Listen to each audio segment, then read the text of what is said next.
1947 से कारगिल युद्ध तक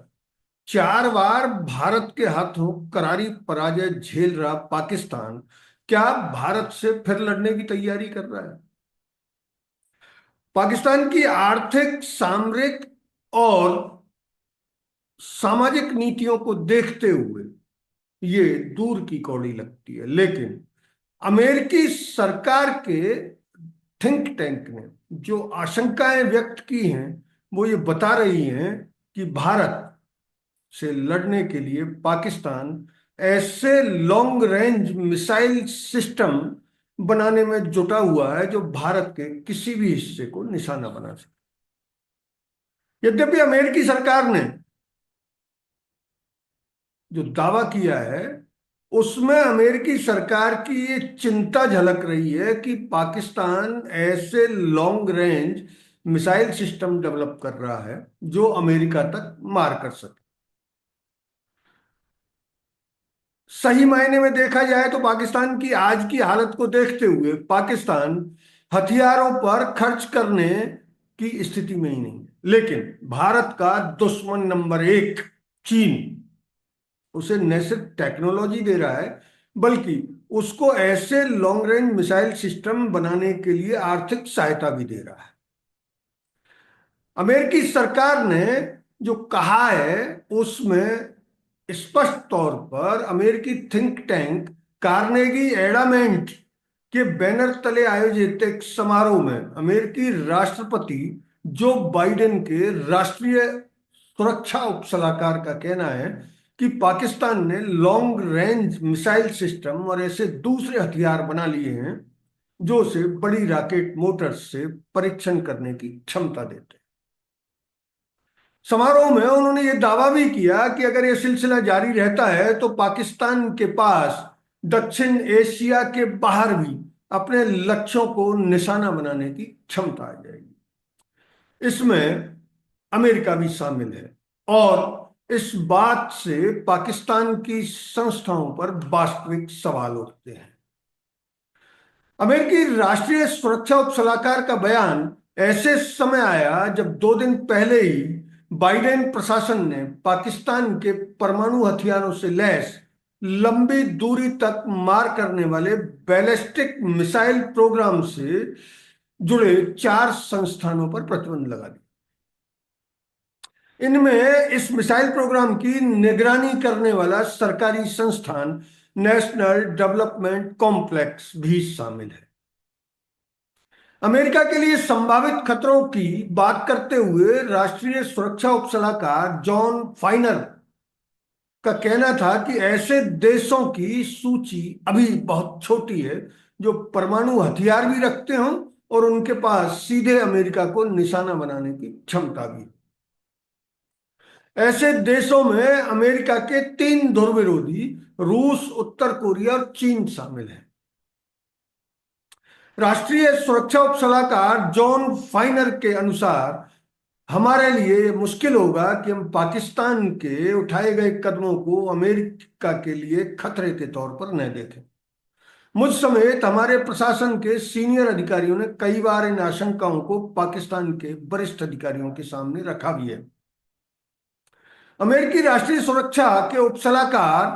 कहते हैं कि पाकिस्तान लंबे समय से अमेरिका का सामरिक पार्टनर रहा है और वह साझा हितों पर पाकिस्तान के साथ काम करने की भी इच्छा रखते हैं, लेकिन इसके बाद हमारे पास ये सवाल भी उठता है कि पाकिस्तान ऐसी क्षमता क्यों प्राप्त करने की कोशिश कर रहा है या प्राप्त कर रहा है जो अमेरिका के खिलाफ इस्तेमाल हो सके। अमेरिका के राष्ट्रीय सुरक्षा सलाहकार के बयान के बाद अमेरिका ये सवाल उठता है कि अमेरिका को यह आशंका क्यों है कि पाकिस्तान ऐसी मिसाइल तैयार कर रहा है जो अमेरिका में लक्ष्यों को निशाना बना सकेगी। इस समय इस आशंका की वजह क्या है और क्या पाकिस्तान सच में ऐसी मिसाइल बना सकता है जो अमेरिका तक पहुंच जाए?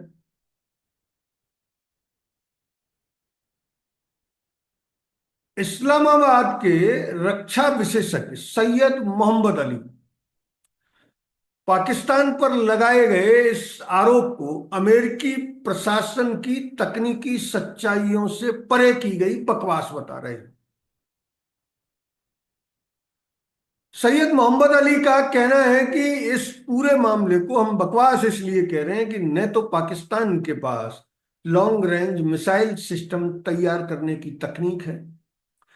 और न ही उसकी आर्थिक और राजनीतिक स्थिति इस बात की इजाजत देती है। सैयद मोहम्मद अली का यह दावा है कि पाकिस्तान की बैलिस्टिक मिसाइलों में बदलाव लाने का मकसद भारत के अलावा किसी दूर दराज के देश को निशाना बनाना नहीं,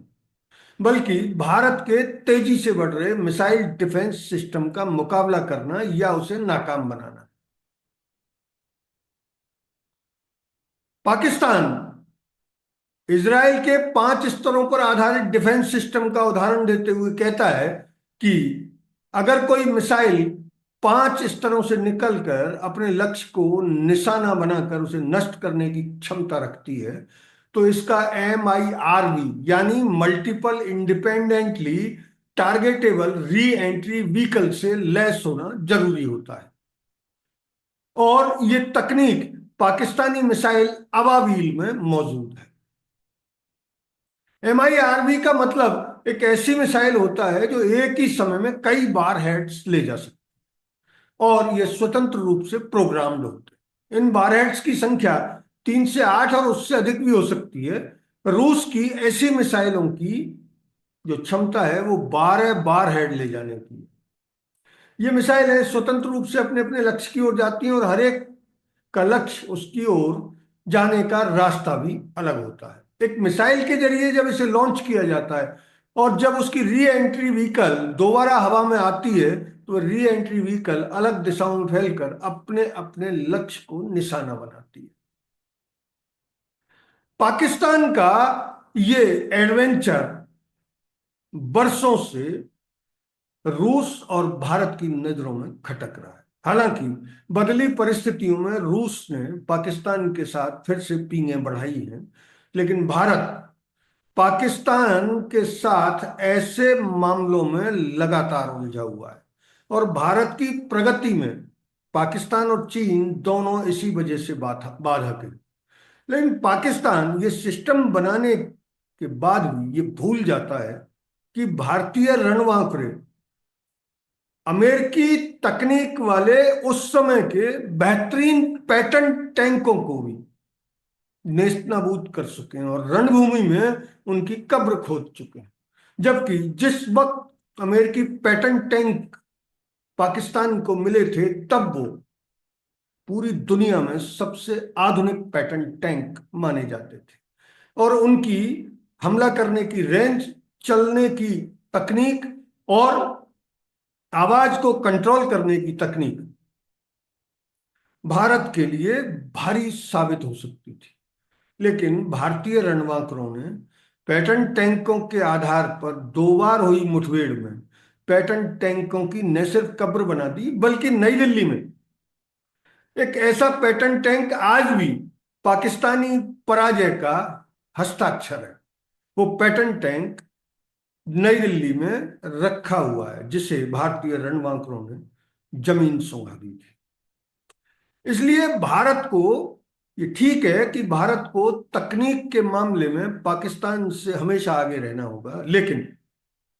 भारत के लिए चिंता का विषय भी हो सकती है कि पाकिस्तान अगर ऐसे वारहेड्स बना लेता है, जो ऐसी मिसाइलें बना लेता है जो लंबी दूरी तक मार करने वाली हों और भारत के आर्थिक शहरों को निशाना बनाने के साथ साथ नई दिल्ली पर भी हमला करने में सक्षम हो। यद्यपि भारत का मिसाइल प्रोग्राम पाकिस्तान से अभी कई कोस आगे है, और भारत का मिसाइल प्रोग्राम लगातार अपनी तकनीक को अपडेट भी कर रहा है। लेकिन पाकिस्तान का लॉन्ग रेंज मिसाइल सिस्टम, जिसके तहत अमेरिकी विशेषज्ञों ने पाकिस्तान की अबाबील मिसाइल को रखा है, जो 1 से अधिक बार हेड ले जा सकती है, अगर हालात नहीं बदले तो जब कभी चीन से मुठभेड़ होगी, क्योंकि पाकिस्तान अब इस स्थिति में नहीं है कि भारत से सीधा युद्ध छेड़ सके। उसकी हालत इतनी खराब है कि उसकी जनता रोटी के लिए भूखों मरने की स्थिति में आ गई। लेकिन जब कभी भारत की चीन से मुठभेड़ होगी या भारत का संपूर्ण युद्ध चीन से होगा, तो पाकिस्तान भारत के लिए एक सिरदर्द साबित होगा। क्योंकि भारत की सेनाओं का विभाजन, भले ही पूर्व सीडीएस रावत ने यह दावा करके सनसनी मचा दी थी कि भारत ढाई मोर्चे पर लड़ने में सक्षम है, लेकिन हकीकत में भारत अभी ढाई मोर्चा तो दूर, दो मोर्चों पर एक साथ युद्ध का सामना करने की स्थिति में भी नहीं। इसी वजह से जम्मू कश्मीर में इन दिनों आतंकी हमले बढ़े हैं, क्योंकि भारत की उन माउंटेन डिवीजन को घाटी और पीर पंजाल के पहाड़ों से हटाकर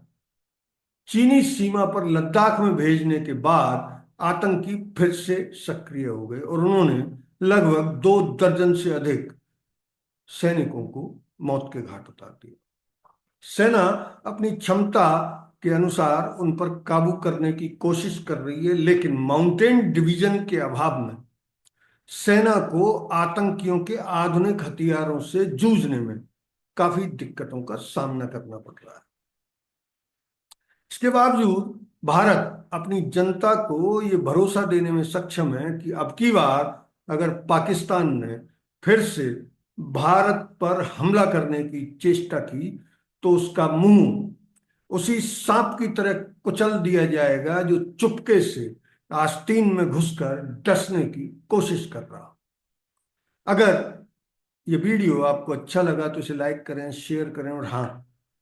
हिंदी हेडलाइन को सब्सक्राइब जरूर करें ताकि आपको ऐसे ही और वीडियो देखने को मिल सके। धन्यवाद। जय हिंद।